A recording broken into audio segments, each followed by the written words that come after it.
The CERN gym's polished floor gleamed under cold lights, a sterile hum threading the air. Dr. Harris clutched a handrail, her frost-ravaged fingers, reddened but knitted under nanite gel, shuddered with each straining grip. Her right leg, encased in a translucent stasis brace, hovered over the treadmill's sluggish belt, the joint's raw ache a reminder of Antarctica's bite. Across the room, Dr. Thomas pulled against a resistance band, his right arm in a regen cast, each tug a jolt through ribs patched from Pripyat's collapse. His jaw tightened, eyes sharp with focus. "Slow it, Dr. Harris," Dr. Lowe said, crossing the gym, his tablet flashing her vitals. A faint scar on his forehead, a Scalig-Michael memento, caught the light as he tweaked her brace's settings. "Your hands are mending. Don't push too hard, or they'll tear open." Dr. Harris's gaze flicked up, her voice dry but edged. "I'm not here to coddle them, Dr. Lowe. I need to walk." She eased her weight onto the brace, a half smirk breaking through as she glanced at Dr. Thomas. "Better than getting flattened by a roof." Dr. Thomas let out a short, pained laugh, the band straining his arm. "Pripyat didn't give me options. You try outrunning a wall." His reflection in the gym's mirrored wall showed a man clawing back, pale but unrelenting. "Feels like I'm dragging iron." Dr. Chang stood at a control panel, her tablet alive with data. "You're both outpacing recovery curves," she said, voice crisp yet warm. "Dr. Harris, your sprain's nearly set. Days, not weeks. And Dr. Thomas? Ribs are holding. Arms slower though." She keyed a command, and a low static buzz synced with the brace's rhythm. Dr. Lowe crouched by Dr. Thomas, easing the band's pull. "Stop thinking. Just move. Graphs need trust, not a debate." His grin flashed, tossing a playful jab at the air. "Next time, dodge." Dr. Thomas raised a brow, voice low and wry. "Says the guy who face-planted off a cliff. Gravity's fault, right?" "Damn right," Dr. Lowe shot back, drawing a dry chuckle from Dr. Harris. Dr. Chang's eyes softened, watching them. "That kind of spark is what keeps you going." Her words landed steady. Dr. Harris shifted, fingers flexing against the rail, pain a dull fire. Dr. Thomas pulled the band again, his reflection steady in the glass. Their scars, ice, stone, and stubborn wills. The Swiss Alps bit with a crisp edge, wind slicing through jagged peaks as Clayton and Jenkins trudged up a rocky trail, packs heavy with training gear. Clayton's boots crunched gravel, his jaw still faintly bruised from Louisiana's swamp. Each step, a steady rhythm against the mountain slope. Jenkins moved ahead, his desert-reddened skin barely visible under fresh tactical gear. His stride loose but deliberate, a rifle slung across his back. The air carried a thin whistle, gusts rattling loose stones. Clayton adjusted his pack, sweat prickling his neck. "Remember when you took point in Mexico, Jenkins? Cartel breathing down our necks, and you had us moving like clockwork. What's going through your head when I gave you the nod?" Jenkins glanced back, a half smirk cracking his face. "Simple, Chief. Angles, threats, exits. Mexico was tight. Cartel had numbers, but they were sloppy. I just carved the path you trusted me to." He stepped over a root, eyes scanning the ridge. "You don't micromanage. That's why it works." Clayton's brow lifted, a dry edge to his voice. You've called me Chief since Philly's hybrid mess. Warrant officer nod, right? CW2 or better? Spill it. Why stick with it? Jenkins slowed, planting a boot on a boulder, his gaze steady. You're no butter bar, Clayton. Chief's what you earn when you lead without strutting. You held us together in that Mad Max world. Belts frying, Ethereum screwing us, and you didn't flinch. A chief's about knowing the job cold, trusting your crew. That's you. He shrugged, smirking. Plus, it's sure as hell shorter than Fearless Leader. Clayton chuckled, but his eyes stayed sharp. In that subterranea, you disarmed those enforcers before I could blink. Talk me through it. What's the call? Jenkins crouched, picking up a stone, tossing it down the slope. Well, that's instinct. Training eventually becomes muscle memory. Saw their armor, knew bullets wouldn't cut it. Went for joints, pressure points, fast and quiet. You gave me room to move, and I didn't overthink it. He stood, dusting his hands. You ask, I deliver. That's the deal. The trail steepened, packs digging into their shoulders. Clayton's voice dropped, thoughtfully. Tribunal chewed me out for losses, but they saw the team's spine. You're part of that. How do I lean on you without leaning too hard? Jenkins' grin faded, his tone level. Keep doing what you do. Trust my play, don't second guess. I'll tell you if it's too much. We're not green, Chief. We're both veterans. He nodded ahead. Now let's move. Mountain's not waiting. Clayton nodded, steps syncing with Jenkins. The trail stretched on, their bond a steel thread. Leader and tactician, ready for whatever's waiting beyond the next ridge. The CERN briefing room thrummed, monitors casting a blue glow over Dr. Chang's sharp silhouette. She stood at a console, tablet alive with data, as Clayton and Jenkins filed in, their mountain training's grit still in their strides. Dr. Harris followed, her right leg braced on a sleek exoskeletal frame, its micropulses easing her sprain's ache. Her frost-bitten hands, gloved in haptic regen sleeves, flexed with cautious strength. Dr. Thomas entered last, his right arm in a dynamic cast, nanofibers supporting his ribs, his gait steady but deliberate. Dr. Lowe checked their gear with a quick nod. Mission's green lit, Dr. Chang said, voice crisp. New world. Seems like a close frequency to ours. Looks stable, at least we think. She slid 5 belts across the table, their sleek casings glinting, smaller than before. Streamlined, EMP hardened. No more Ethereum screwing us like last time. Everyone wears one. Clayton, your belt will log all the comms. Earpieces tie into the recorder. No need to carry one anymore. Clayton clipped his belt on, its faint hum syncing with his earpiece's static click. No more Continental pinball either? Dr. Chang's eyes narrowed, a half smile breaking. Not if my team did their job. Dr. Lowe followed up.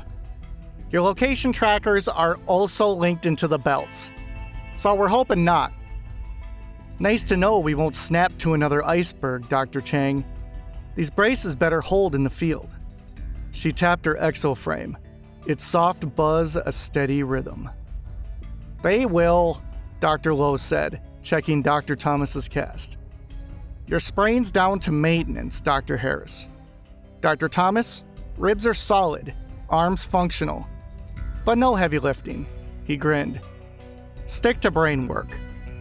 Dr. Thomas raised a brow, his curiosity sharp. I'll manage, Dr. Lowe.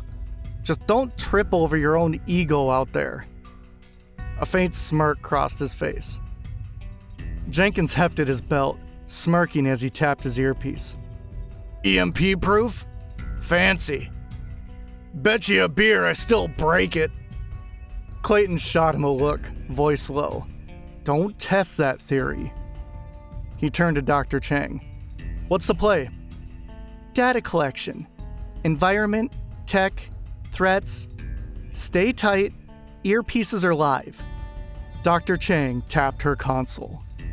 The gate's static roar filling the room. A blue-white fuzzy vortex crackling at its core. The team lined up, belts humming, medical tech pulsing. Dr. Harris stepped forward, exoframe whirring. Dr. Thomas followed, cast gleaming. Clayton led, Jenkins at his flank. Dr. Lowe checking trackers. The gate's static hum swallowing their steps. They emerged in a grassy field. Sunlight warm, a breeze carrying Earth's scent. No static, no jolt, just soft ground underfoot. Dr. Harris exhaled, brace steady. Well, damn, Dr. Chang. Easiest gate yet. Where's the catch? Jenkins squinted, rifle loose. Too nice. Feels like a trap with extra flowers. Dr. Lowe kicked a tuft of grass, grinning. I'll take boring over an unknown hell any day. Dr. Thomas's eyes scanned the horizon, voice quiet. It's serene. He paused, brow furrowing. Too serene. Clayton nodded. The field's calm, a strange weight. Regardless, let's move. Eyes open. The field rolled under a pale sky, grass bending in the breeze too thin to carry sound. Clayton led, his belts hummed steady, earpiece alive with soft static as he eyed the horizon. Jenkins flanked him, rifle slung. Dr. Harris followed, running data and calculations on her tablet.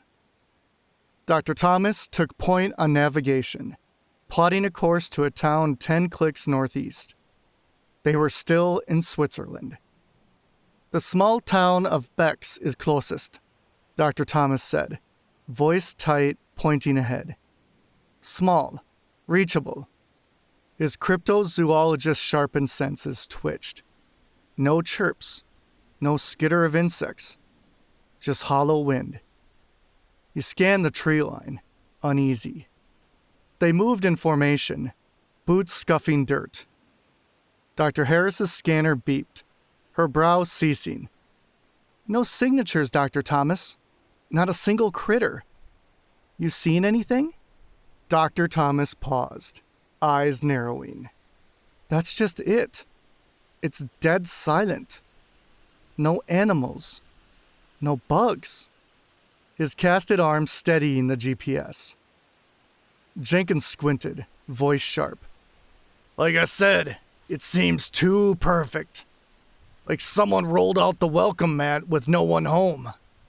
Got the better plan, Jenkins? Dr. Thomas replied, a wry edge cutting through. Where's your map? Clayton's hand brushed his belt, recorder logging their words. Well, okay, let's stay focused. Town's near. Let's see what it's got. Pavement replaced dirt. Bex's houses rising in neat rows, windows dark. The town stood pristine. Shops, parked cars, unlit streetlights. But empty. A void where life should hum. Dr. Lowe kicked a stone. It clattered, jarring. Ghost town if I've ever seen one. Not even a whiff of food. Dr. Harris's scanner flatlined. There's power, but there's no movement. It's just hollow. Dr. Thomas's gaze flicked to the cafe, cups left on tables, coffee cold. It's paused. he said, voice low. People just left mid-thought. Plates set, doors ajar, no rush, no bags packed. Like they just vanished. Clayton nodded, spotting a brick building with a sign, Le Surf Inn. Its dim lights flickered, a lone pulse in the stillness. Well, let's start there. Night's closing in. Maybe we can bunk there if we need to. They crossed the silent street, footsteps echoing. The inn's door groaned open, revealing a bar with stools askew, glasses half full. A faint hum lingered. It was the right atmosphere, but an empty one at that. Cozy, if you like your pubs haunted, Jenkins muttered, rifle raised. Dr. Lowe smirked, dropping his pack. Bates sleeping rough. Clayton's eyes swept the room, the stillness pressing. Well, let's settle in. Who knows what we might find? Le Surf Inn's bar smelled of stale ale and dust, its counter scarred but sturdy under the team's elbows. Clayton leaned back, a half-empty glass of flat beer in hand. Jenkins sat across, swirling a shot of something amber, his rifle propped nearby. Dr. Harris nursed a water, her haptic gloves resting on the table. Dr. Lowe sipped a stale stout, smirking as he shuffled a deck of cards. Found this deck behind the bar, Dr. Lowe said, dealing cards. Who's in for poker? Loser sweeps the ghost town. Clayton cracked a smile, his voice easy. I'm game, Dr. Lowe, but Jenkins'll cheat. Saw him palm a card in Philly. His eyes flickered to Jenkins, a playful jab breaking his usual weight. Jenkins grinned, tossing back his shot. Says the guy who misplaced our rations in Mexico. Dr. Harris chuckled, her voice dry. Keep dreaming, Jenkins. I'd clean you both out. She flexed her gloves, a wry spark in her eyes. Dr. Thomas sipped his drink, gaze distant. This place feels like a set. Too perfect. Too still. Like we're the only actors who showed. The town's eerie silence gnawed at him. Clayton raised his glass, softer now. To showing up, Dr. Thomas. Beats the alternative. His tone carried sarcasm that the team leaned on. They played around, laughter cutting the silence, cards slapping wood. Hours later, Jenkins stirred in his upstairs room, eyes snapping open. A faint glow bled through the window. Not moonlight, but something else. He crept over to look, breath catching. Below, Bex's streets flickered with motion. Figures crossing roads. A child chasing nothing. All translucent, their edges shimmering like heat waves. Ghosts, moving as if alive, but yet not. Chief, Jenkins hissed into his earpiece, voice low, waking Clayton in the next room. Get up. You too, Docs. Window. Now. Clayton joined him, rubbing sleep from his eyes, followed by Dr. Harris, Dr. Lowe, and Dr. Thomas. They pressed against the glass, watching the spectral town hum. People out of phase. Their mouths moved, but no sound. Jesus, Dr. Lowe muttered. They're here. Dr. Harris's scanner whined, flat. No readings. There's not even heat. Dr. Thomas's eyes lit, curiosity burning. Are they alive? We're seeing them, though. Clayton stared. Question is, can they see us? Clayton stood with the team, his belt's recorder humming through earpieces. Jenkins leaned against the frame, rifle loose, Dr. Harris stood steady, scanner idle. They weren't this noticeable in the sun, Dr. Thomas said, voice low and sharp with insight. I guess daylight makes them hard to see.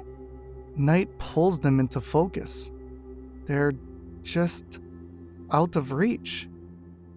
He stepped toward the stairs. We need to get closer. You're sure, Dr. Thomas? No rushing in now. Clayton's eyes held steady, a vet's caution mixed with trust. Dr. Thomas nodded. They don't seem hostile. I want to try engaging, see if they notice us. His curiosity burned. Jenkins snorted, shifting his rifle. Walking into a ghost parade? Ballsy. Hope they're friendly. Dr. Harris's voice cut through, dry. They're not attacking, Jenkins. Dr. Thomas is right. Observation's our move. She pocketed her scanner, gloves flexing. Dr. Lowe's smirk was tight. Well, let's not end up like them. Still, I'm curious too. Clayton exhaled, a half smile breaking. All right, but we go together. Dr. Thomas, you call the shots. But if things get hairy, I'm pulling us all back here.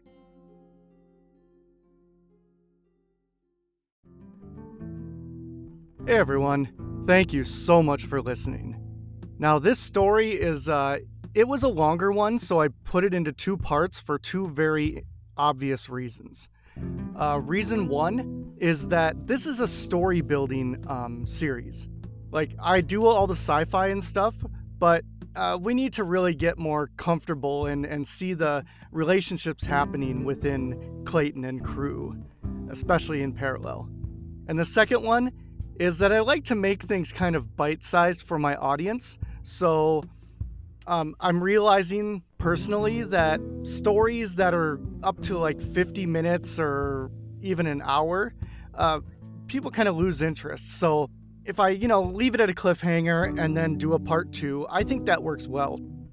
Put something in the comments and let me know whether you like it like in pieces or if you want the whole, if you want the whole helping at one time. So you let me know because, these are stories for you. All right, writing the script was a little difficult. It didn't come out as I wanted in the rough draft. So it took me a little bit of time during the final draft to rewrite things to how I wanted them. So that's a reason why the videos didn't come out as fast as I wanted them to. All right, don't forget to like, comment, and subscribe. That is the lifeblood of my channel. And please share it with a friend. I love sharing stories with people, so I would really like that. I also have an Instagram channel that you can leave comments there if you don't want to leave comments on the YouTube videos, and I will definitely communicate with you as well. That is also linked in my YouTube information. Okay, I am on Rumble as well as YouTube, so I am on both of those platforms. And I also have a Buy Me a Coffee link. Any contributions would be greatly appreciated. And remember, it's okay to be scared sometimes. I am too. Embrace the strange. Embrace creativity. Embrace imagination. And I will see you in the next story.